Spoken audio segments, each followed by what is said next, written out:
Okay. Yep. Great. I think your net and everything is fine. Yeah, so I'm doing this from my home only because the office internet last time was lagging a lot. Yeah. So I thought I'll just do it from home. Yeah. Okay, so we'll just put in like a So, and we'll wait for like more 5 minutes for everybody to join in, and then we'll get started with the whole thing. sure. So how many people over here got the last webinar that I did with you guys? Like the last one we had with you, or like in general? Yeah. The last one that you guys had with me.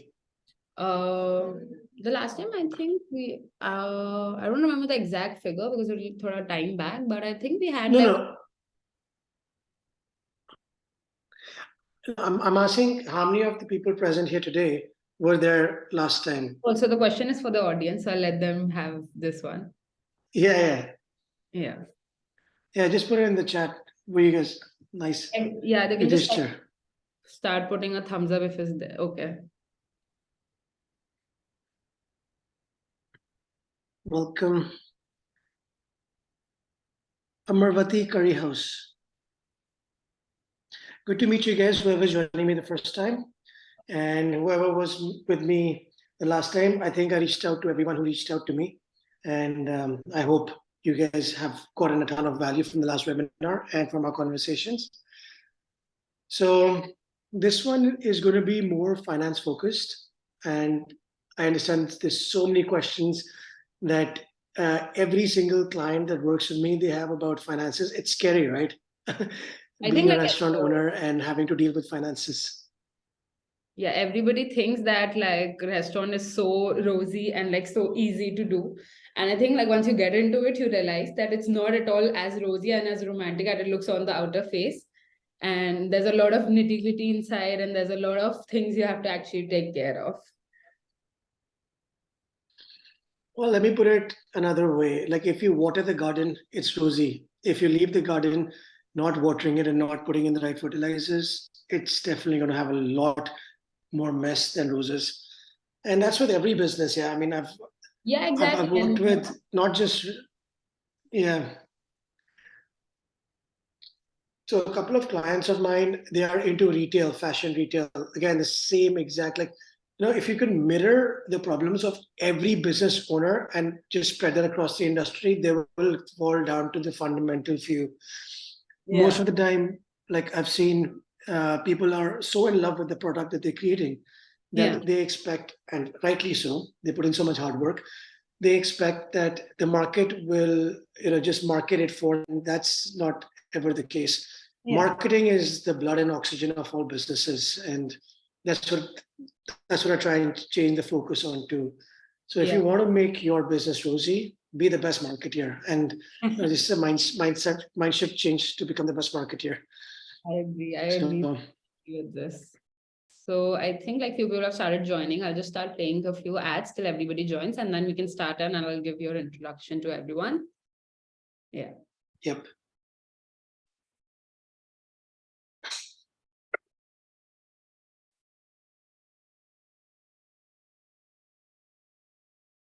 Hi, I'm Ankur and I'm the retail head of Unicode Center. We started in August 2019. This was when we opened our first company outlet in Zirakpur, Punjab. We are India's fastest growing 100% eggless baking chain. I think the introduction to Petpooja happened somewhere around 2015-16. That was a very brief introduction we had. So when we again started a new journey with Vini Retail and we started our own outlet in 2019, the first question that we had was what kind of a pause are we looking at? Because we knew our vision, we have to open multiple outlets across India. So Petpooja was something that instantly clicked, and we opted for Petpooja. So we were pretty happy in that phase, and it is a cloud-based software. So sitting here in Chandigarh, we get an idea of what is happening all across India in all our outlets, and we have presence in 23 states. Then it also works offline. So there are a lot of tier 2, tier 3 cities. For example, we have an outlet in Baramulla in Jammu Kashmir, or we have one in Arunachal Pradesh. So there's internet problem, connectivity problem. So this is one of the few calls which work offline, and obviously when there's the internet connection, then the data gets sent. And currently everyone knows post-COVID, there's a lot of business that is coming through Zomato and Swiggy. So now that we have an integration of Zomato and Swiggy in Petpooja, so it makes our life pretty easy, managing the menus from there, running, discounts across all these stores. Secondly, I would say PRM part, managing the customer data, because it's mandatory for all our outlets to take the, contact number of the customer. So all that analysis, that report is there for one to explore, and that, makes it a really unique. But the best part is, there's a team who's there to help you out in understanding the software, getting it implemented, because implementation is the major part of running a, successful franchisee chain or even your own outlet. I think there is somebody who is backing your food business currently. My recommendation, because I have seen it go for, and I've used it for the past 7 years, you should definitely try out this feature. And I'm sure you'll not regret going forward with Petpooja, because they are also evolving every day. For Winnie, Petpooja is there.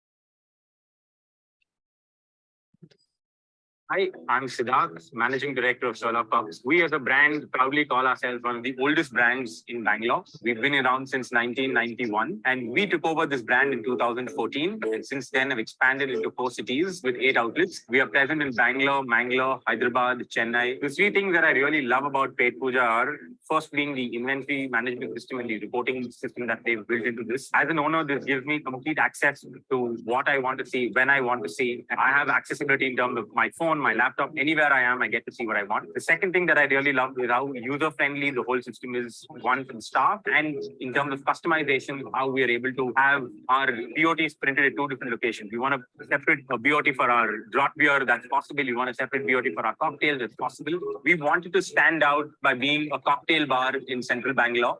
So this really made life easy for our mixologists, where they could just focus on making great cocktails than really worrying about what straight pours, which bottle beer is ordered on which table. And since we are split across 2 floors, and one nightmare of a problem that we had during our rush hours was the fact that the bills were being printed at the ground floor. And Petpooja resolved this by giving us an option of being able to print the bills across 2 floors. This made operation really easy during our rush hours. And lastly, the support, incredible support. The team is accessible 24/7. So there's someone there for us to answer any question that we may have. We'll have to give it to Petpooja for their recent innovation of the waiter calling device. With a single press of a button, this pops up a notification on the staff device where they are notified about a table needing their attention. This greatly improves the overall dining experience of the guest, where we are able to attend to them better and faster and more efficiently. For someone like me who's not from the F&B background, this POS makes a great deal of a difference in terms of making my life easy, in terms of how I want to run my operations. I have all the reporting needs that I want to see readily available with the click of a button. Everything is customized. Support is great. So I definitely give Petpooja a 2 thumbs up. For Sherlock's, Petpooja is the best.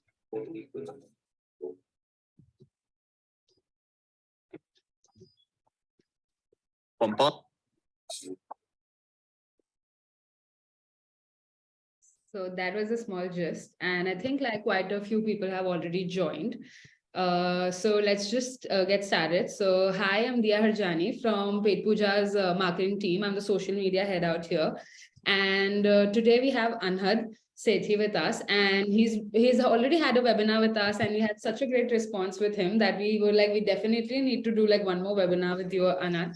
So just to give a small introduction about him, he's the founder and operator of multiple award-winning restaurants, cloud kitchens, and catering businesses. His restaurant journey started in 2012 with the birth of India's first bowl meal dining, fast casual Asian restaurant called the Orange Chopsticks. And then he scaled that into like 3-fold in the next 5 years. And then he went on creating a Malaysian cuisine restaurant also. And now he has like a decade over long experience in the restaurant industry, where he helps now other restaurant owners to build and make most revenue out of their restaurants. So we're so happy to have you, Anhad, today with us. for this webinar, and we are really looking forward to all the insights that you have to give us for all the finance aspects of restaurants. So just to get started, why don't like everyone start putting in their name and their like where are they from, so that we all can have an interactive session on where you guys are from and we can know you better. Yeah, thank you for that introduction. That was very nice. And I mean, it was far more than I deserved. And yeah, my current journey is helping passionate restaurant owners or even chefs build widely profitable businesses. And I'm having a great time doing that right now. And thank you for giving me the opportunity to serve. How many people do we have? 90 plus people. Wow. Yeah. Thank you for giving me the opportunity to serve so many people. And I hope I can impart some actionable value to everyone today. It's literally a pleasure to have you. We have so many people from so many around the world. We have someone from like Pondicherry, Delhi, Tamil Nadu, Haryana, Mumbai. One more from Delhi itself. Navneet from Bangalore. Hi guys. We love when everybody interacts with us. So we want to keep the live chat box all the time open. Please keep on like interacting with us in the chat box. Whatever questions you have, to just give a flow of how this webinar is for anybody who is new to our webinar community. We'll be starting the webinar in the next 1 or 2 minutes, where Anhad will give a brief about his talking points and everything. And after 20 minutes of his part, we'll go on with a question answer round. So you can stick around for like 20-25 minutes, learn all about it, and then you can ask whatever questions you have. We'll be making sure we take most of all of them. And even if in the webinar you're not able to, like, all your questions are not addressed, you'll be later able to reach us or Anand even personally to talk and ask him whatever you guys want to. So that's great. A lot of people have introduced themselves. Someone from Bangalore is also there. Why don't you guys just, I'm going to put out like a poll here where you can just like fill in a few things so we know. I think you're going to be able to see the poll. Anand, are you able to see the poll on your screen? Yeah, I can see the poll. Yeah. Yes. Okay, let's just see what kind of community we have: restaurant owners, chef, consultants. Oh, I love how a lot of people have already attended our webinars before. It's good to know that our community is like constantly with us the whole time. So that's great. I think it's a beautiful thing you guys are doing. When I was operating my restaurants, there was not a single, not a single company that we could just find to get value from about restaurant operations or even scaling or anything. And the way you built a community and you're getting people who've already done the 10 years or whatever, how many ever years to come and impart what they know now, I think that's beautiful. Thank you so much. Those are very kind words for us. So I see a lot of people are restaurant owners. That's so great. And there are a lot of also people who are like planning to open their restaurant. So this webinar is going to like help you guys a lot, because when you're starting, you have a lot of questions on how to do it. And I'm sure Anand is going to help you solve a lot of them. Can you ask another poll over here? Is it possible, or is it not possible right now? Chat box. Tell me. We can just ask the audience like to put it in the chat box, whatever question. Right. Okay, so all the restaurant owners right now, I'm assuming everybody's from the small to medium and they don't own like an enterprise kind of a thing. So just want to ask you one question. Put 1 for yes, put 2 for no.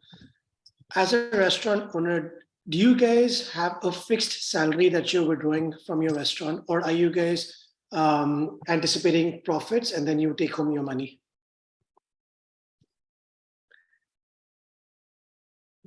Okay, a lot of people. 1 for yes, 2 for no.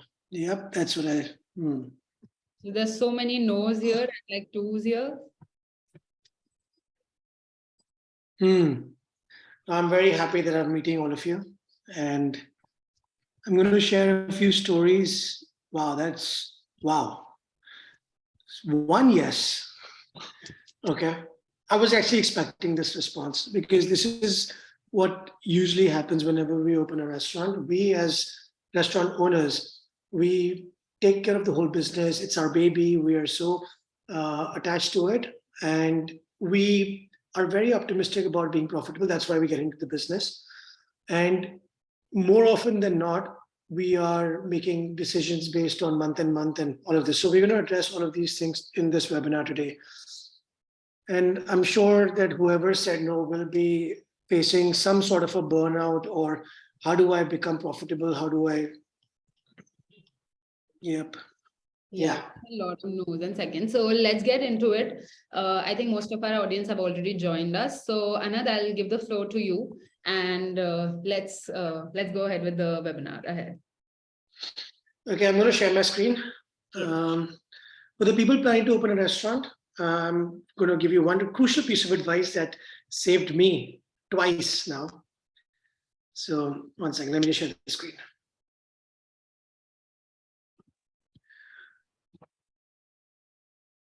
All right, so as a restaurant owner, as a food business entrepreneur, all of us have a passion for serving great food, serving customers, and obviously passion for business. That's why we're in this. But I just want to tell you that all of us, even if you don't think you are, all of us are people thinking from the basis of finance. Now, what happens is whenever we make any decision, right, we tend to think of just two things. How much does it cost? And what's the sale going to be at the end of the month? And that's what we're going to be covering in this webinar. And I'm going to start with telling you a small story about my first restaurant, Orange Chopsticks. I was 22 years of age, and we were doing decent sales.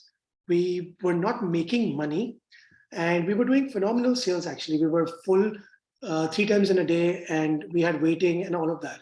But we were not making money. Now, I was 22 years of age. I had no experience in this, and I was a sales guy. So I just thought everything is going fine. My restaurant is full. I should be making money. And at the end of every month, my dad had put me on a salary. The salary was just 40,000 rupees. And for a guy who's owning a restaurant, I'm sure you can relate, having a big kind of expectation from business, having this 40,000 rupees actually helped me save my business. So what happened was our food costs, our cost of goods sold, were reported wrong by our chef. And where our cost of goods sold should have been about 35%, that's with gas and packaging and everything, we were operating at somewhere around 55%. So even though our restaurant was packed and full for the first 3 months, we never made money. And because I had a set salary assigned by my dad to have to take care of myself, I was able to pivot that. So the number one thing that I want you all to understand is that you're wearing two hats as a restaurant owner. One as a director, and second as an employee. So the difference between the two is the director puts in the money and takes home the profit. The employee puts in the time and work for the business and has to withdraw a salary to maintain his or her household in a proper order. Okay, so, right. So when we talk about planning a restaurant, the number one thing that was imparted to me as pearls of wisdom by one of my mentors was, when you're planning any business, it's not about the cost it takes to start the business, but how much cost will it take to run it until it starts making money. That is defined as the working capital. In a restaurant, my rule of thumb is take 2 to 4 months, depending on what kind of risk appetite you have, take 2 to 4 months of your fixed variable cost, which is your rent and your salaries, and account for your sales as zero. And be prepared to front in that investment if you're not making sales. This is like when you're building a car, this is not just the airbags, but it's also the seatbelt and every safety net for you. Because if you get into any problem, you're not going to be able to pivot if you don't have enough surplus in the bank. And this working capital doesn't have to be employed within the company. You should just be mentally ready that if I have to, I will take whatever my cost of fit outs is, whatever my manpower cost is, whatever my cost for consultants is, whatever my marketing expenses. You should add 2 months of fixed costs for your working capital so that you can see your business through and you're not going to fall into the trap of, okay, now I haven't made money, I have to do an event this month to cover up this much of sale. That for me is like, you can never come back from that kind of thinking. And talking about planning your finances in this way, most of us operate on month targets in a restaurant. We think that, okay, the break even is this much. We want to do 10 lakhs of sale every month, so we'll make 1 lakh of profit. My friends, you are cutting yourself short when you're doing something like this. The reason being, if you're thinking month on month, you're not being able to plan holistically for the year. You're not being able to accommodate for the potential what your business can do if you're not planning for a year. So what this means is, if I have to set up a restaurant, if I have to start a restaurant, I will accrue all my expenses into one column. This is what I need to make break even for the month. This is my revenue goal for the year. So hypothetically, let's just start with easy figures. Let's say I want to do 10 lakhs a month. That means 1 crore 20 lakhs in a year. So if I want to do 1 crore 20 lakhs in a year, I have 365 days to achieve the target. The faster I can achieve the target, the better is it for me, right? So, but if I was doing only month on month, like I want to achieve 10 lakhs in a month, I can't really cross that 120,000 rupee mark, and I can't really plan for more if I can have. And the other thing is that if we fall short of the target of 10 lakhs, let's say we do 7 lakhs in 1 month, we will try and do marketing activities, hasteful decisions, and just try and catch up to our average. Rather than that, once you put a year's timeline forward, you sign up a lease, you say, okay, this is my financial year targets. This is my outward target. Now to achieve this, I will set certain milestones. Every quarter, I want to reach at least this much. It's not per quarter, I want to do this much. In the first quarter, I want to reach X amount of 120,000, which may be, let's say I want to reach 40 lakhs of sale in the first quarter. The second quarter, I want to go a little harder on marketing, and I want to see what are the best months in my industry. And I want to get maybe 60 lakh rupees in that quarter. So that way I'm left with only 20 lakh rupees in the last quarter. So I can push through my goals as well. And this way I can plan my marketing resources and expenses also to deploy them where the return is more. So the other thing, which is the biggest problem that I've seen whenever I'm dealing with clients, is people account for a marketing budget of 50,000 rupees a month, 60,000 rupees a month, but it's always monthly and it just doesn't fit the goal setting scenario. So what I propose is, take your expected revenue, whatever your target is, whatever high amount of target you have, not the current revenue that you're doing, but the expected revenue.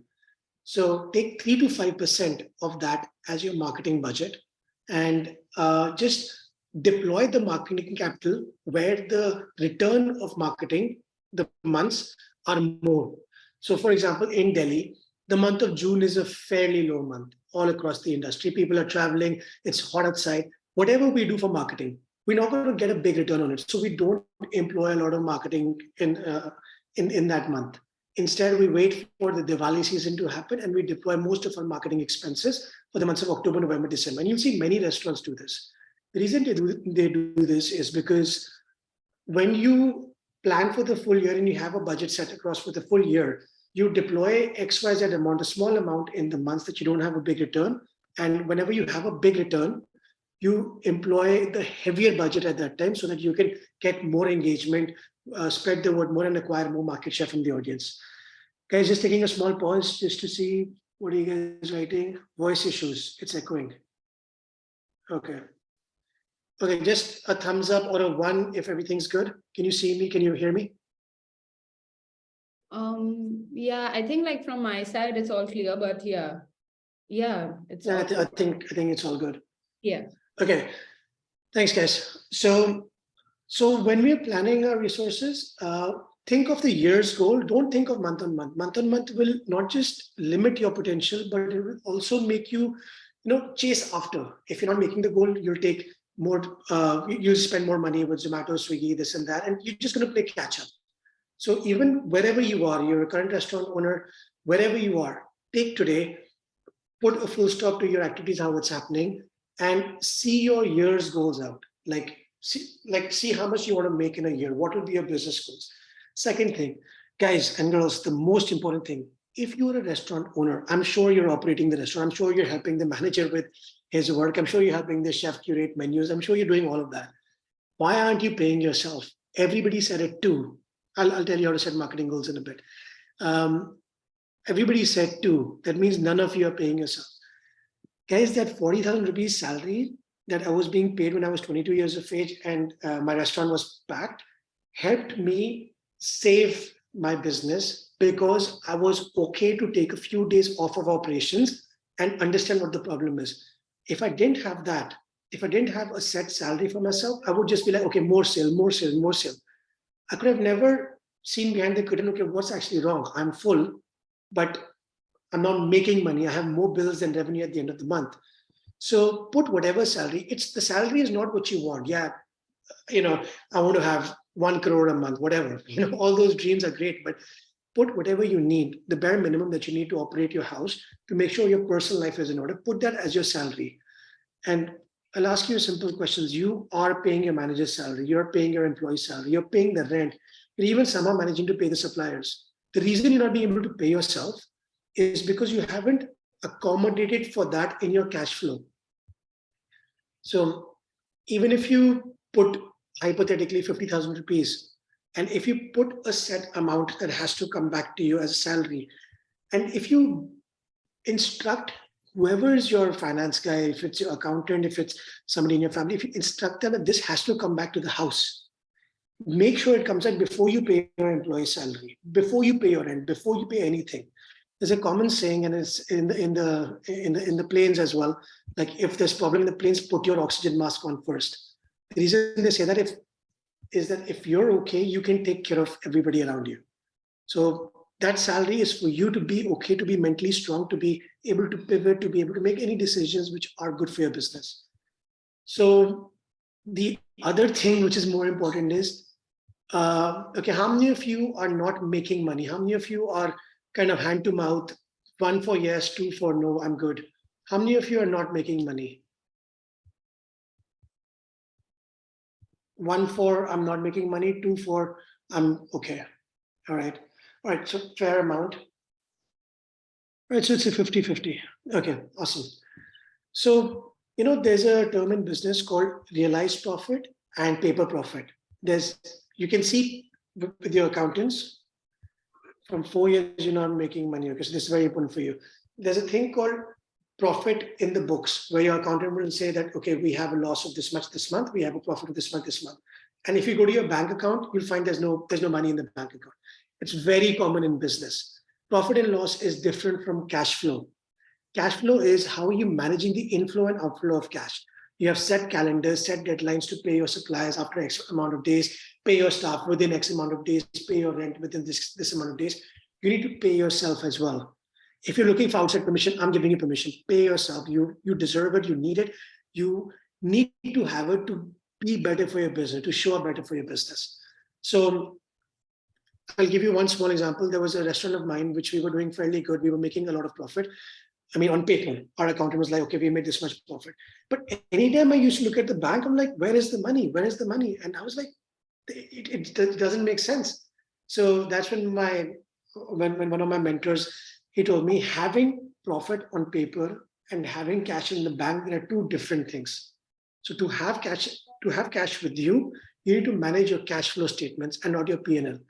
Most of us, including me, we are guilty of depending on our accountants to give us advice, because they're the finance people, right? So what we do is we kind of ask them, can we do this? Can we do that? Can we do this? Look, they are scorekeepers. In a cricket match, they're not the bowler or the batsman or the wicket keepers that are going to make you win the match. They're the scorekeepers. They keep score. That's all their job is. You need to be more mentally strong about finances so that you can tell them this is what we need to do and make sure it's done. A lot of us are guilty of this, because I deal with a lot of clients, and everybody, whenever I tell them, okay, transfer this money to yourself as your salary, they're like, okay, I need to ask my accountant. You do not need to ask your accountant. You need to tell your accountant. There's a difference in that. So planning for profit is great, but planning your cash flow is very important as a business owner. And there are many mentors I've come across. I've also recommended a few books to people. One book is Romancing the Balance Sheet by Anil Lamba. That makes finance super easy. It makes you available to think about how to plan your life through finances, plan your business through finances. Okay, so just to cover up, because this is a pretty heavy topic, we have spoken about the working capital, which is 2 to 4 months, depending on how much appetite you have. You do not need to put that money into your company. You need to put that money aside, put it in an FD, a breakable FD, put it in a savings account, whatever.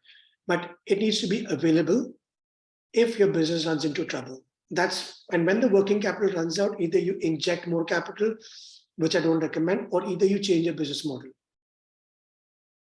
Okay, after this topic, we're going to come into something which, take a screenshot of the screen I've already given. Yes, Romancing the Balance Sheet by Anil Lamba. So the next one is this. Can you see? It's the ideal cost structure for a dine-in restaurant. After your cash flow statement is managed, it's planned for, and your accountant is accountable to you to do it properly. This is what you need to do in a running cost of a restaurant. Now, keep in mind, this is ideal. And from a business owner to other business owners, managers and chefs come and tell you, no, but this is not in the food cost. No, this is not in that cost. This comes under this cost. Yes, fine. Just say yes to everything, because I don't really care what cost head it comes under. All I know is it's a cost. So I've put COGS, cost of goods sold, as a cumulative of packaging, cumulative of food cost, cumulative of gas expense. So that's the cost of goods sold at 35%. Typically, the ideal food cost is about 25%. Lower the better, as close to it as possible, lower the better. But then there's packaging, there's housekeeping expenses of tissues, of packaging with forks and knives and all of those things. For me, they're bills. At the end of the month, I have to pay a check for this much. So I just treat it as one big head for cost of goods sold, right? So this is the ideal structure. Take a screenshot if you guys can. I'll share this with you as well after this. The real estate and utilities. If that's fine with you, Anhad. Sorry? We'll share the PPT later to everyone so that they can just keep Yeah, that's fine. Yeah, sorry. Fair, fine. No worries.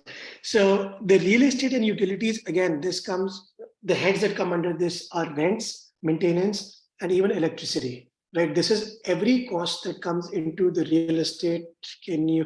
Cost of goods sold is every single expense that you have to pay monthly, which varies on how much sale you do. So this includes housekeeping, it includes gas, and it includes food costs. So the reason I take it in the big head is because the chefs and the managers, they want to kind of impress you, and they will tell you my food cost for this month is 22%.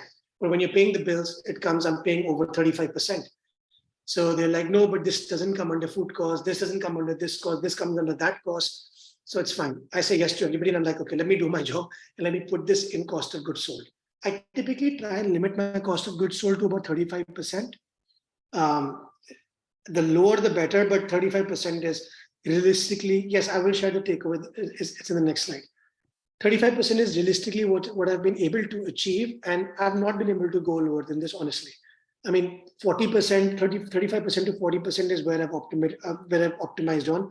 To go lower than this includes compromising the quality of my pilferage will be about 1 to 3% if you need to account for it.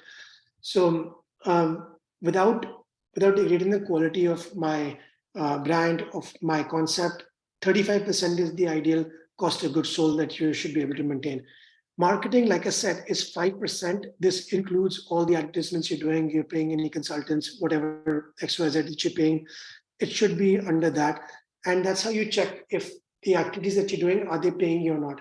If suppose you have a social media agency and you have a PR agency and you have XYZ consultant, this and that, is the total cost 5% or is it more than my revenue that I'm making? If it's more than the revenue I'm making, that means your marketing is not very effective. It doesn't mean fire them. It means go back to the drawing board and see where are you spending the most money and how much return is it coming. Then comes your manpower. Now, manpower is good. 15 to 20%, anywhere around this is good. Don't try and start firing staff. Make sure your sale is good first. And if it's not, then you need to go and rework your marketing and your concept and everything. But if your sale is good, this should be optimized dine-in model, not delivery, dine-in. Now we'll come to the cloud kitchen. Now you see in the cloud kitchen, because you have an affiliate structure, that's added as 27%, but then your wait, have I not? Okay, the red thing, that is your real estate cost. Why isn't that head there? I'll just talk to my designer. But that should be about 6%, the real estate head, which is your rent, your maintenance, your maintenance, your electricity. That should be about 6%. The closer to that is better. It could be 7%, but 7 to 8% also, but don't try and make that huge because your affiliate cost is super high. So you try and save on rent in the cloud kitchen. Your cost of goods sold is still 35%. But your affiliate cost to facilitate your orders and deliveries, that's 27%. Manpower will be far lesser because you do not have front of house. So if you don't have front of house, you don't have those heads. So it'll be 12%. And the marketing cost will be the same. Marketing cost is 3 to 5% of expected revenue. That's common across any food delivery or dine-in model, anything you pursue. Affiliate costs is Zomato, Swiggy, Food Panda was there before, Uber Eats was there before. So all of these costs, the cost that your rider takes, dot pay, whatever riders they're sending, how much cost does that take to facilitate the order, to get the order? That's about 27%. Okay, all good? Right, thanks. Okay, now this is more important than anything you'll ever need to know. Never be in a room. This is something my dad's always told me. And what it means is never be in a state where you have run out of money, which means room. When you run out of money, you're gonna be strapped for oxygen, and that's what you need to account for. That's where your salary comes in. And the second thing that you need to put in is, in the same book, Romancing the Balance Sheet, Anil Amar talks about it is cheaper to raise debt than to use the owner's money. The reason is whenever you raise debt from the bank, you need to pay a certain amount back with some interest. That is for sure.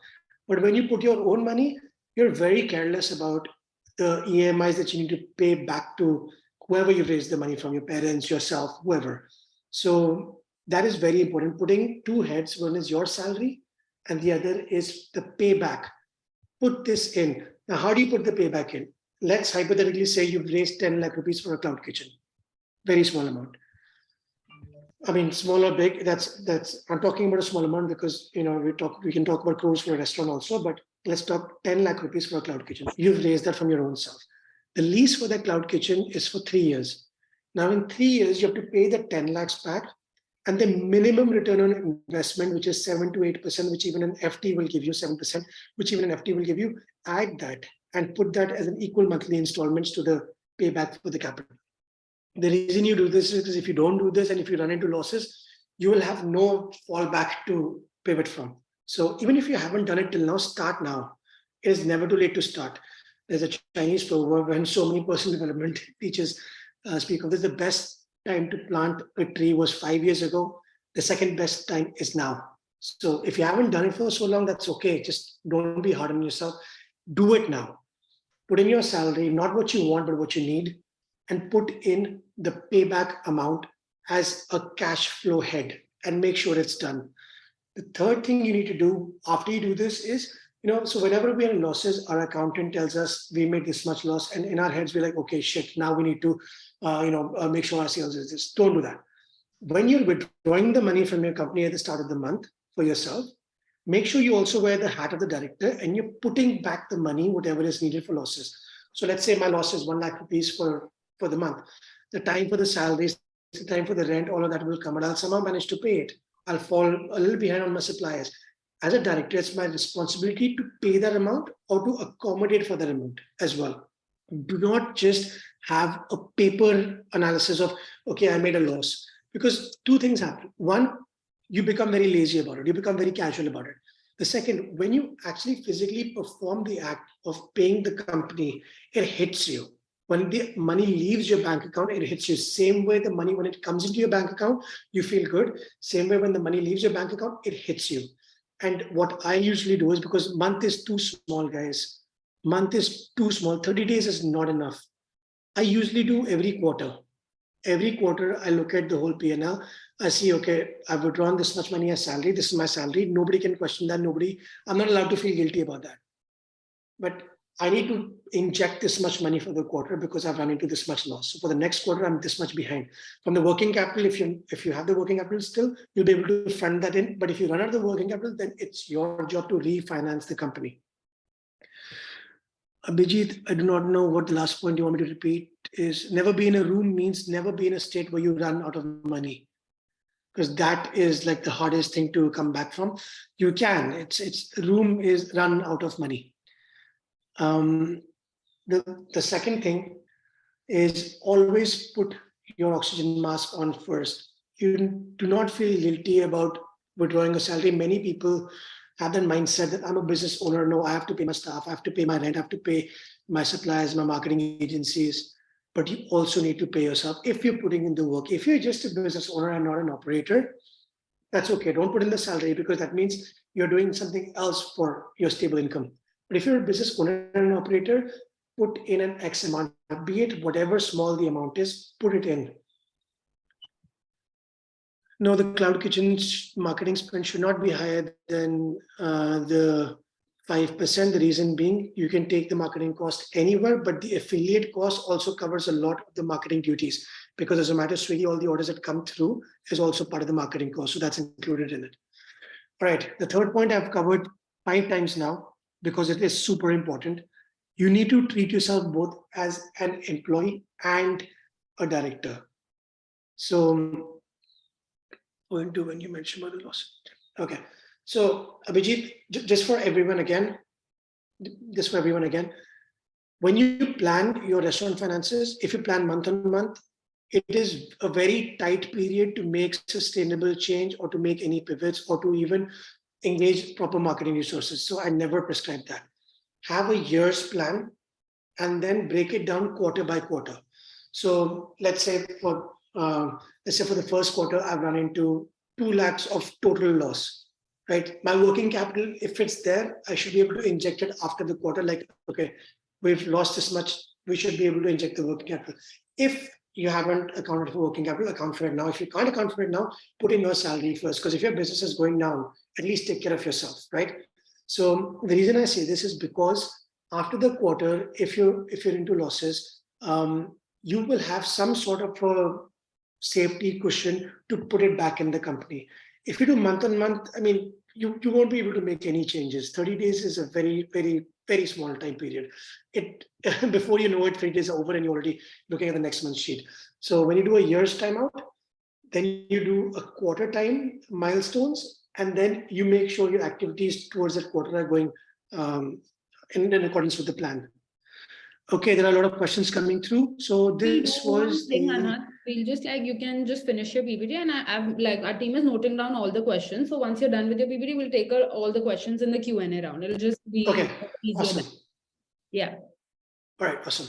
Yeah. Okay, and then there was this other question that when I hosted the Instagram post. So the Instagram handle, okay, there's my personal handle where a lot of you are following me. Thank you for that. I really appreciate the love.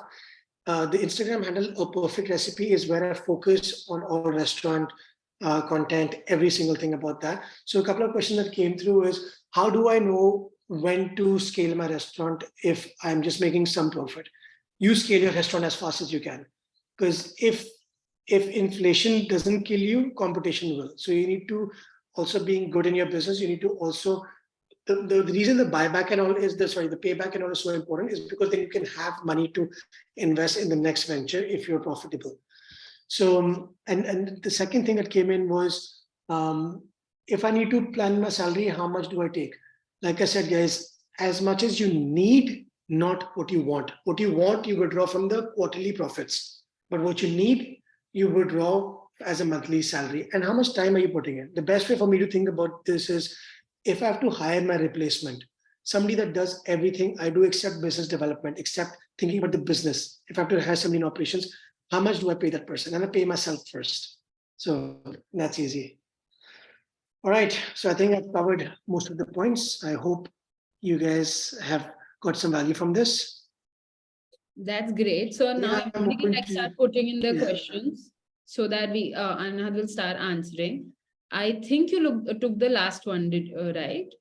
The last 3 ones that are there. I haven't seen the last 3. What if my salary I withdraw without my withdraw? Okay, what does this mean? What if my salary I withdrew okay, so like I said, if your operations are in loss, every quarter pay the company back. If you don't have the working capital with you, pay it back. Every quarter do that. Don't withdraw a stupid amount of salary which makes you sure your operation isn't in loss. Withdraw how much you need. Yeah. So most of the people I've worked with is they're saying I need about 30,000, 40,000 rupees to be comfortable. I said, fine, if you need 30, 40,000, withdraw 45,000 rupees. That's okay. You can account for that. The manpower cost I've given you already is like if you're in a cloud kitchen, you should be in a 12%. If you're in a if you're in a restaurant, it should be 15 to 20%. So it should fall under that bracket. You cannot have your salary take it to 35%. So look at that, look at the screen, put in your salary, whatever you need.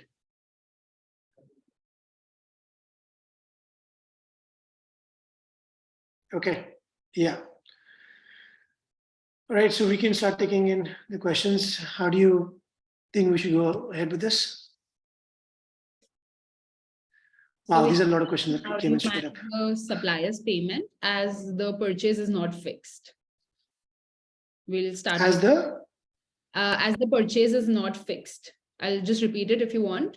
How to manage supplier's payment as the purchase is not fixed. Purchase is not fixed. What does that mean? We have this question. So typically, whenever you deal with, whenever you make, whenever you sign a contract with any of your suppliers, whenever you build a relationship, they typically start you off with a bare minimum of a 15-day credit. For me, it was a lot more. It was about 90 days, but I built that up. When I started the restaurant, I started with a 30-day credit system. So that's when I'm saying the cash flow management will help you account for all the suppliers. Saying the profit and loss will not. The cash flow management will be like, okay, this much money is coming. We have to make these payments. This is the time that we need to make these payments in. So you sit down with the suppliers, you negotiate a term that that we're going to make the payments. If they are very rigid, start with 7 days. Give a PDC, post-dated check of 7 days in advance.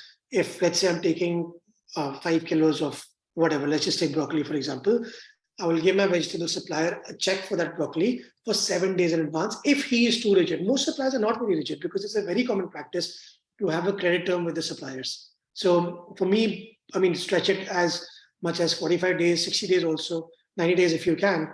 But if you don't have a credit term with the supplier, start with a weekly, go on to bi-monthly, go on to a monthly, and then keep it. The reason we do this is because we can utilize the funds for our other activities. This cash flow management will be helpful for you. Okay, so we have one more question by like Pradeep, that GST also needs to be considered when you're calculating your COGS. So GST is an amount that you are taking from your customers, right? So that's above your bill. You're not charging the GST within the bill, most probably in most of the restaurants. So the GST factor is a separate. You're taking in an X amount and you're paying the X amount. If you're talking about the real estate rent GST, yes, it has to fall under all of this. If you're talking about the bills that you're getting from your suppliers or COGS, yes, everything. This is basically a net margin is 25% in a dine-in restaurant. I mean, this is the ideal. I'm not saying this is the bare minimum what you should have. This is the ideal.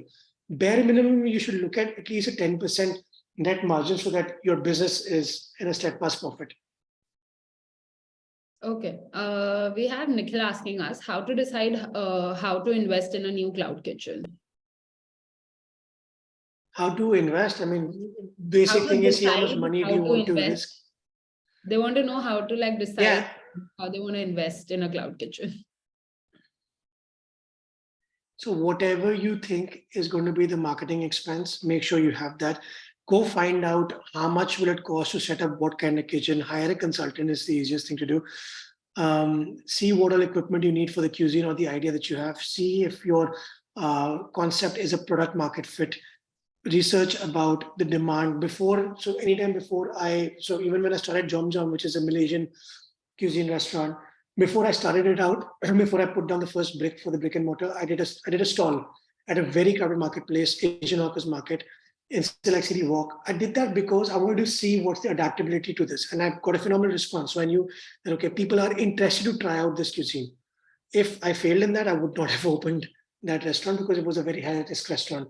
So whenever you're opening any concept, be it cloud kitchen restaurant, understand your product market fit, see how much budget you need to have the physical store set out, and then plan in the rest of the invariable costs, which is your marketing, which is your consultant cost, which is your working capital, all of that. Okay, that's good. I found a question very interesting. We have from Gagan. He asked like, how should we look at finances if planning to create a franchisee on existing successful restaurant? Well, that's a very good spot you're in. So if you have an existing successful restaurant, there are two ways you can do it. One is a slow growth model in which you're happy with whatever you're getting and you're looking at this as a family business and not wanting to expand a lot. What I love doing is I love capturing market share. So initially, when you're building out relationships with a few franchisees do not charge a high upfront fee, charge a lower upfront fee, and do not have a high percentage of revenue. Have a 6% or a 5% even, and give a lot of help to the franchisee so that your brand name is trusted in the market. Once you start scaling very fast, you'll find that you're more in demand than you're trying to be. So if I have one restaurant and if it's successful and if I'm getting franchisee offers, I would 100% take it. Even if they give me 5 lakh, 10 lakh, 15 lakh rupees, usually it's about 15 to 25 lakh rupees of the license name that people charge. But even if I get 5, 10, 15 lakhs, I will happily take it and be like, yes, I will give you the design, I will give you the manpower, all of this will be with me. You're going to take care of the operations. I will charge an X amount, which will not be too high right now. If I can manage to get a 10%, nothing like it, but a 5 to 6% is what I've seen people are comfortable paying. Okay, that's great. So we also have a question where they're asking, what could be the best food cost for an Indian restaurant? I think it's a For an Indian restaurant, Yeah. Indian restaurant has a slightly higher food cost than Asian because of the use of cream and the tandoor uses a lot of protein. So again, cost of goods sold as close to 35% as possible. The food cost should be not more than 30% because otherwise you cannot account for your packaging and your gas charges. So if you have an Indian restaurant, do not be afraid to charge a fair price. Do not be afraid to raise your pricing. It's never a bad thing to do that. Give good service, good food, good product, but 30% should be your food cost as low as possible, but you should try and cap it at 30%. It might even go to 31, 30. Don't be very alarmed. It's fine. Try and push your sales up. Okay. We have the next question as what should one go about planning the amount to be invested with the data you have given in the pie chart for starting a restaurant? Okay, to start a restaurant, take a blank sheet of paper. Do not listen to anybody. Just take a blank sheet of paper. Put out what is your menu going to be, what is the kind of food you're going to make. After you do that, take that to a consultant if you don't know about the kitchen operations. Ask them what kind of equipment will I need to make this kind of food. They will give you all the equipment list. Then you go and find out how much that will cost. That's your asset cost. There is the cost you're putting in to buy the machinery. Then comes find a place, see what the rentals are, ask a couple of brokers what is the rental in, factor in that rental amount, account for 4 to 6 months of deposit, put that in. Manpower, you don't need to put that in right now, put it in later, but you need to put that in. Put in whatever consultants you need to do, put in a budget for that. Don't find out how much to food consultant, if you need a food consultant, how much should they charge? Will they charge 5 lakhs, 6 lakhs, 10 lakhs, whatever. What are consultants you need? Take in that. Ask your software, ask Petpooja how much would that the software be. Plug in all the costs that you can think of. After you plug in all the costs, try and get a better deal. But first, do not negotiate, just get all the costs. This is the rate that's been quoted to me, and then go looking out for better deals. Because truth is, most likely we assume it's going to cost lesser than it actually is. When you find out this information, you'll get the exact figure, this is how much I need. Plug in your working capital cost based on your rent for 2 months, if you want to be conservative, but 4 months if you want to be a little bit more okay with risk.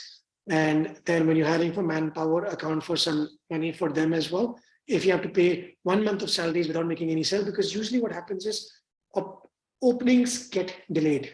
It's a very normal thing. The landlord will give you 60 days to open and you'll probably take 90 days. So 1 month salaries and all, you'll try and, squeeze the best out of. So, yeah. I got one more very interesting question. I don't know how you're going to be answering this one, but even I want to know. Is there any tax hacks to be able to recover the 12 to 18% Many. we pay? Many. As opposed to charging 5% from your customers?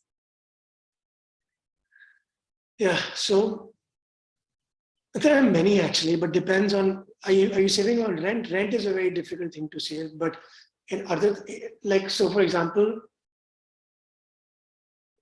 how did I help? So some of my costs, I started putting them in different heads. So my GST wasn't 18% in everything. So you need to speak with your CA about this. In your state, the laws may be different. In Delhi, the laws are different, but there are some ways you can save some GST. But with rent, it's very difficult to do that. It's very, very difficult to do that. There's maybe one way that I've tried to use, but we didn't stick with it because it didn't save us much anyways. And just speak to your CA, but there are a few ways. Change the heads in which you're billing things. Show expenses in different heads. You can do a few things, but listen, it's not going to save you a lot of money. Okay. So we'll take the next one as it gets, that's from Akshay. He's asking, it gets really difficult to reduce my COGS to 35%.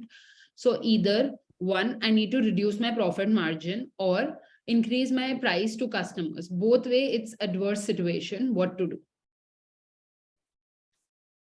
How much is your cost section right now?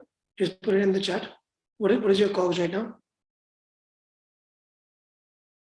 A lot of people actually asked us to take this question. So Akshay. Okay. Look, if your COGS is anywhere above 40%, chances are you will never make money. Yeah. So if it's not 35%, 40 to 45. Yeah. So you need to bring it down to 40%, increase the pricing, change. Okay, so what we did is when we were in losses at Orange Chopsticks, we were full. We found out that our COGS were 55%. So 55% is huge. So what we did was, number one, I scolded the chef. Very lovingly, I scolded him. That, what have you done? So I told him we need to fix this. So the way we fixed this was the Thai curry that we were making. We were told by the chef that it's costing us 60 rupees. But because the coconut milk brand that we were using was Chaco, it was very expensive. It was costing us 115 rupees. So that's why the cost was so high. So we changed the brand of the coconut milk. In fact, I got him to get all this. I motivated the staff to cut the coconut themselves and process the milk themselves through the grinder. So that saved some. Somewhere we increased the price by 15-20%. Here we severely dropped the cost of coconut milk that we were getting by bringing in fresh coconut. Okay, just a second. I think your voice just like, are you? Is it here? We're not able to hear you, Anhad. I think it's hanging. Is it hanging? Yeah, I think it's fine now. Okay. Can you hear me now? Yeah, it's better now. Right. So what we did was we in-housed our coconut milk. Instead of getting the Chaco expensive brand, we in-housed it. We increased our pricing also a little bit because we were so packed. Even if we dropped a few customers, it didn't matter, but we did. That's one thing that I learned, that people are not very price sensitive if they are very habitual of your product. But you can't be from selling something for 100 rupees, make it 500 rupees. That won't make sense. Take a reasonable 20% increase in price, 15% increase in price, and people will not go away if your product is good and if your service is good. Second is find alternative ingredients. So the other thing, other than the coconut milk, what we did was, instead of using all the exotic vegetables as the misa, we use the seasonal produce. So that dropped our this thing. We also negotiated some rates with our suppliers. So for example, there was a lot of consumption of garlic, ginger, and onion in our restaurant, and there was not too much consumption of lemongrass, kaffir lime, and everything. So we told him, why don't you increase the price of lemongrass and kaffir lime and give us a better rate on the ginger, garlic, and onion. So all of these things kind of helped us bring our COGS severely down, and we were very profitable after these exercises. Those were genuinely some good hacks. I think like every restaurant owner at some point has done this, making homemade thing, like, disting this sauces and everything in house. So it just reduces the cost. So that's genuinely a good one. So moving on to the next one, we have how much max a restaurant should spend towards real estate and utilities cost. 20% should be not a max, but ideal. Look, these days, if you take a high rental mall, for example, Select City Walk, they were charging us 20% plus GST just on rent, plus there was maintenance, plus there was electricity. We were paying a total of 26%. So it's okay. It wasn't ideal for us, but it's okay. But you should be as close to 20% as possible with your real estate maintenance and your electricity. Okay. Okay. Wait, for a cloud kitchen, as close to 6% as possible. For a dine-in restaurant, I'm talking about is 20% as close to possible. How to fix the menu price if you're starting? Yeah, that's good. That's one question I think a lot of people have.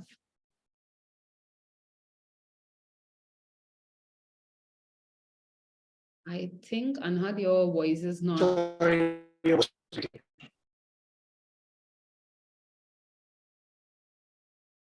Anand, we're not able to hear you actually.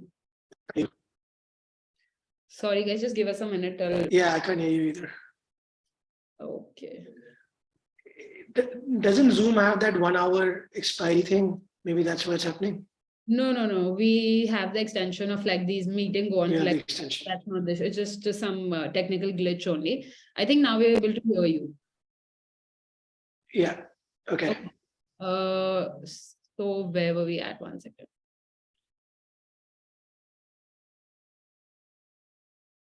You took the cloud kitchen question. We have some packaging question also. Oh, we have got a lot of Packaging is within COGS. Yeah, so we were on the question where we were talking about how to fix the menu pricing for the if you're starting a restaurant. Menu price. Okay, so after I opened a few restaurants, I just took it as multiple of 5. I didn't give too much headache to this, but there's a formula. I can just whoever needs it, go to the menu engineering. Just go to Google. We have a formula within our company also. It's fairly complicated Excel sheet, but we can share that with you. But go to any menu engineering, find out after you know your costs, find out at what price point do you have your star sellers, do you have your best sellers, and do you have the sellers that are making you a lot of money, and figure out the pricing in that. But if you've opened a bunch of restaurants and if you've operated in the restaurant for a long time, the average is a multiple of 5 that you just kind of take as an assumption. And then if you think the price from a competitive point of view is a little too high, then you make the multiple of 4.5 or even 4, but don't go lower than 4. Okay. Can you, this one is nice. Can you shed some light on incentives and bonuses for your employees? No incentive will ever work with your employees if your employees do not love doing what they do. True, very true. Look, I host this training, which is, for lack of other words, I will say it makes the people more accountable to the company and to themselves and make them enjoy what they're doing by giving them more importance. The other training I host is for the owners of businesses to be a leader and not a boss, because many leaders or many people who are owners, they are very good bosses, but not great leaders. So if your employees need to be incentivized, no amount of money or anything will incentivize them more than the emotion that they are a valuable asset to the firm and whatever they're doing matters. And it starts with you. It starts with the restaurant owners. It doesn't, you do not get high quality staff. That doesn't exist. You have to create and be a high quality leader to bring out the best quality in them. Yeah, I definitely agree. Like being a restaurant owner myself, I think like the people who have always sticked with us are the ones that, think that they're valued with us, or like we give them enough respect, because sometimes it's not even about the monetary incentives. It's about the kind of workspace we give them and the kind of respect, and we give them the freedom to do sometimes what they want to do. So I think that's very important when it comes to your staff in a restaurant. 100%. Look, great leadership doesn't mean great sales. Great leadership means you inspired people around you to be the best versions of themselves.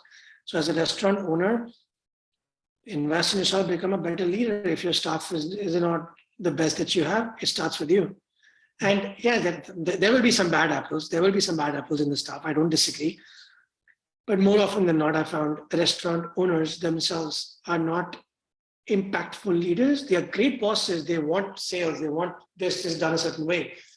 But it's your job to be an inspiration to your team as well. Yeah. So now we'll go to the next one. And it's like Rudra is asking us how to, just 1 second, sorry, my bad. How to set KPIs for every person in a cloud kitchen? Thanks. I think we lost you again for that second, Anhad. Okay, my internet is the same. I do not know what's going on then. So whatever you do, there's some technical glitch always. I mean, I've even chosen to work, like router is right here. It's as close to me as possible. Yeah, I think we're able to hear you, so you can go on. Okay, so like I said, no amount of incentives, monetary, yeah, celebrate them. We used to have every New Year's early in the morning, 1st January. Yeah, I used to go partying also, and I used to still wake up and go and play cricket match with all my staff members. We had over 100 people working for us. We used to play cricket matches and just have outing out. But you don't need to do all of that. You just need to make them feel valued, and you need to make them feel that whatever they're doing matters.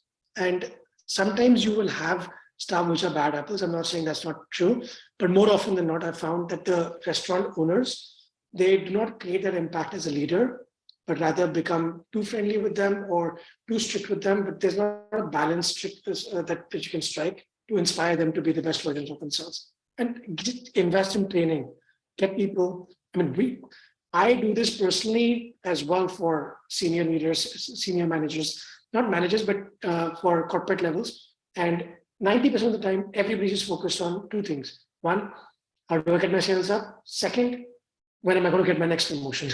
That's all. And I help them change that first. Yeah. I know, that's right. Okay. So the question that we were going on was how to set up KPIs for every person in a cloud kitchen. Very easy. Very, very simple. And do not look at JDs from some template. It's worthless. Take paper, note down what you want to. Anhad, I'm so sorry, but your video is not coming. Nobody is able to hear you actually.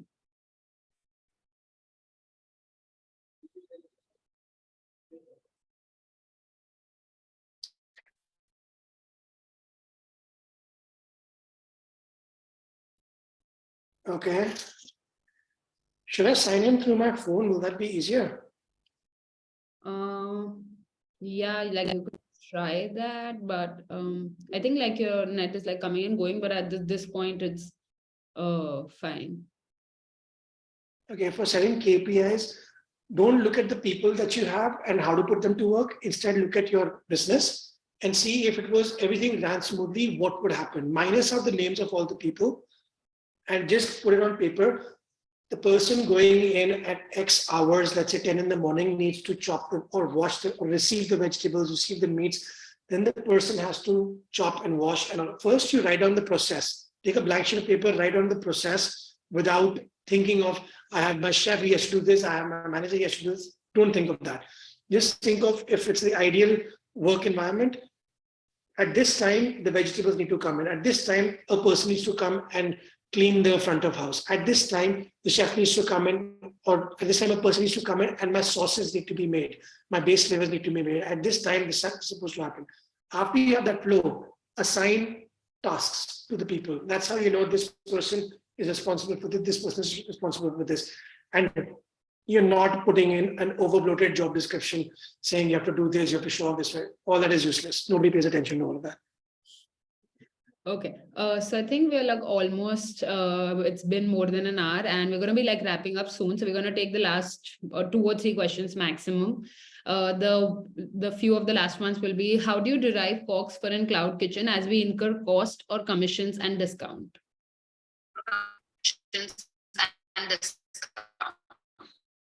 Affiliate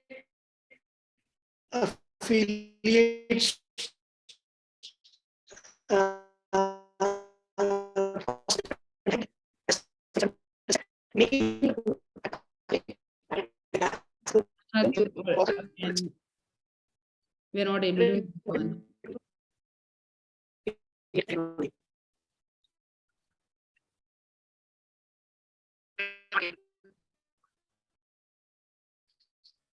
So they say, like, everybody has a suggestion that you just try to like They say, like, video everybody has talk. a suggestion that you just try to like.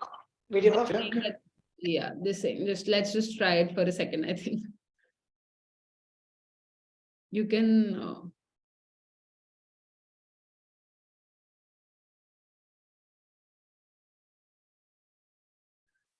All right, are we good? yeah, actually we're good for now. Do you want me to repeat the So, question for you? listen, sorry, Do you want me to repeat the question for you?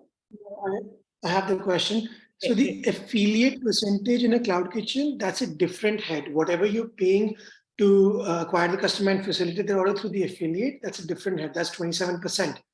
The COGS is 35%, which you measure apart from the delivery cost. Whatever cost that you incur that goes into making the food and packing it, and the final food that reaches a customer, not the way it reaches a customer, but the final product that reaches a customer, everything that goes into that you account for. Gas cost, you can't measure per dish. Gas cost is usually 3%. Usually. Okay. Oh, okay. I think we're gonna just take like last one more question. So Rudra is asking us if how to create a checklist or a prep list before going to the kitchen. If you have one, can you please share some samples? Are you a chef? Rudra, are you a chef? We want to know that. No, I think he's a Why do restaurant. you need a checklist? What you need is a process. You would, like your chef needs to give you to make this dish. This is the recipe. This is the process it takes. After you know that, then you can set a process. But a checklist for the prep work in the kitchen needs to come after you know what all is happening in the kitchen. Okay. I think the last one that we're going to take is how do you set Rudra, up? just go to me on a perfect recipe. It's called a perfect recipe. I'll if I have like I have some from my restaurants, I can share some with you if you need some ideas about templatization or something. Okay. The last question we'll take is how do you set up for anyone whose questions, like, just to once before we end this thing, if your questions were not answered or like you have still more questions, we have a limit of like putting our webinar for just an hour. So after this, I'm going to put a form out there, a Google form, which you can fill and then get in touch with it, either Petpooja's team or Anhad himself. So you will be able to like get all the answers to your questions. And to just finish this webinar on the good note, we'll just take the last questions on how do you set up SOPs for a restaurant? Like I said, take a clean sheet of paper, see everything that needs to happen. If it's the ideal work environment, then put duties to every person and also put the timestamps that you know that it's done for every person. After you do this, take it to your manager, take it to all your staff members and uh, give them their responsibilities. Within the front of house, it's actually easier because you can think from a customer's perspective. Think if a customer walks in, what is he or she supposed to see? Is he seeing a hostess over there? What is the hostess desk have? The light has to be on. Like, you just take the journey from a customer's perspective for the front of house, and for the back end, for the production unit, take it from a process orientation. Like, what is it that you would like to see happen?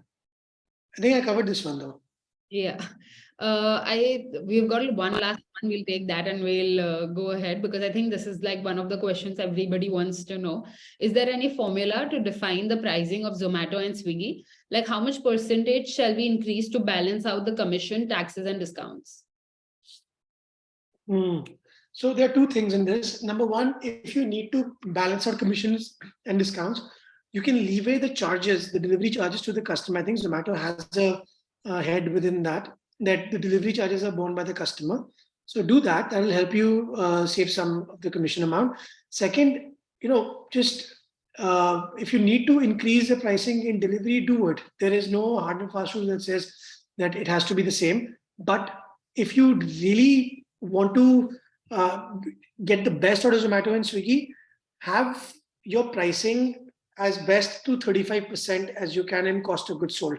Even if it goes to 40%, don't worry too much. But if it goes above 40%, increase the price and get it down below 40%. Okay. I think like we covered a lot of the questions, but I've still put in a inquiry form in the chat box for everyone. I think Anand, you can just put on your camera again so that we can see you. 1 second. Yeah. What's up? Yeah. So we're very happy for all the audience and all the questions that came. I've put in the inquiry form for you to just reach out to any of us.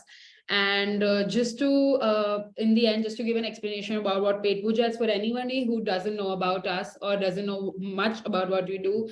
We're a billing software company for the restaurant industry. We are powering more than 50,000 restaurants pan-India and now even in the international markets in the UAE, South Africa, Canada, etc. And we have a lot of products that help the restaurant industry to grow more and more. We have also an app called Tweeto, which is a marketing app where you have like 50,000 graphics for especially made, like it's sort of a Canva, but just for the restaurant industry. I'm going to put in the links out here for you to reach out to us. And if you have to get in touch with any of us and you want to know about Petpooja more or you want to get in consultation with Anhad, it was a great webinar.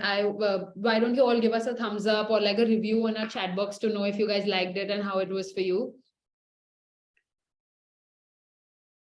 Great, we've got it. You started getting. If you don't mind, can I just ask the community one thing before I leave? That's a very beautiful idea that you've just, I mean, you're having a software for helping in Canva to design your restaurant. That's beautiful. I think you guys should.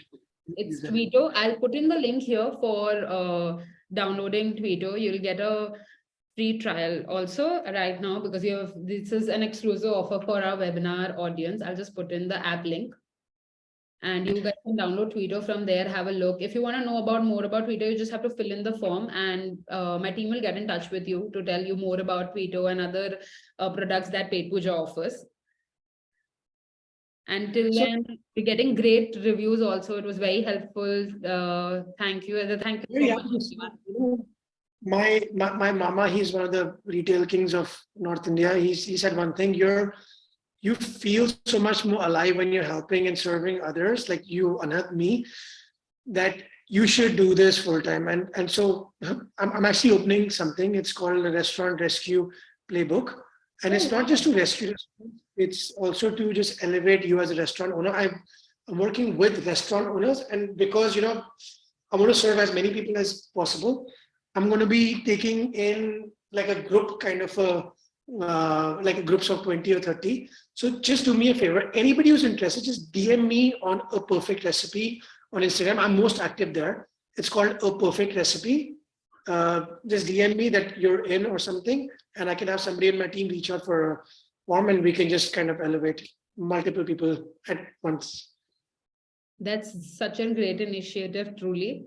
And once you've like all activated it, we'll surely talk again about it. And for anybody who wants to get in touch with Anhad, the Perfect Recipe, you can just search it on their Instagram and you can get in touch with him. And also the form will also help you. We'll directly get you in touch with him. And I've also put in the link for the WhatsApp group that we have, where we keep updating all about our webinar community. We keep having such webinars for the F&B sector. So do join in if you haven't yet. And we'll just wait for like a minute or two more for everybody to just fill in the form, and then we can wrap this webinar up. So there was one question that's I would share your Instagram ID. Everybody's like asking it in the chat box. Oh. It'll be easier for them to reach out to you then. Yeah, it's called A Perfect Recipe. I've changed this name 3 times now because so many people like missing ingredients is very negative. We don't want to do this. Like okay, fine. Let me. Yeah. Yeah, I remember the last time you talked about it was some other names. Yeah, but before that it was called Restaurant Rescues because it was so direct, right? But so many people were like, no, but Restaurant Rescue as a name brings a negative this thing. I'm like, fair enough. Yeah, because you have to learn from your audience who you're serving. So okay. There was a lot of I think not perfect recipe. Okay. All right. That's it. Okay. So there was this one question that a lot of people have asked. Like everybody's kind of doubtful about menu pricing. Listen, the number one fear every single founder, not just in the food industry, in the fashion, in every real estate, even brokers, every single person, they negotiate against themselves on behalf of other people. Even when we go on as consultants, there is something holding us back that, no, this is a bit too much. Will they pay or not? Do not be afraid to charge a realistic price. Put a multiple of 5 for all your dishes. And in some dishes where you feel you are way above the competition, or other competition is the wrong word, I never use that word. You're way above the other suppliers of this for the same product. Do a multiple of 4 or 4.5 for your menu. This is the easiest way to do the pricing. Don't get into, 5x in cloud kitchens also, it's fine. There's so many brands that we order from, their price super high. In fact, there was Andrea's one beautiful brand. I really love that brand. The one dish called Bai Krapa, which is my favorite dish. He charges 890 rupees for it. And in literally next door, in Springs, he charges 450 rupees for it. So it's not about the price why people order, it's about the experience you get, the consistency in the experience. So if a dish is costing you 30 rupees to make, charge 150 rupees. That's a multiple of 5. Okay. No, wait, that's a multiple of 3. What is a multiple of 5? It's 250 rupees. Sorry. I think like we're getting a gist out of it, and now it's getting like a maths class for us. Maths was some subject I usually bunked always, but I loved finance. So, yeah, get in touch. I'm happy to serve. I'm happy to help. There's also this, it's called A Perfect Recipe. That's it. I cannot change this name again now. Okay, Anhad, it was great having you. Thank you so much for coming in for this webinar and giving such insightful things to, for all the restaurateurs out there. We would love to, we will be surely having you again. And everybody can just, now just in the last time, I'll just wait for a minute and hope to see you soon. Hope you also had a great time with our webinar people. I loved coming in to serve everyone, and I hope everyone got at least one actionable value from this. Nothing, if nothing, just go and put a salary for yourself and go and withdraw money for yourself and keep the money and pay the money back if your company is in losses after 3 months. Make sure it's a physical exercise and not just a paper transaction exercise. Okay. Thank Vivek you. is asking, are you in Nepal? Petpooja in Nepal. Yes, we do. Just fill in the form. We'll get in touch with you and we'll help you further.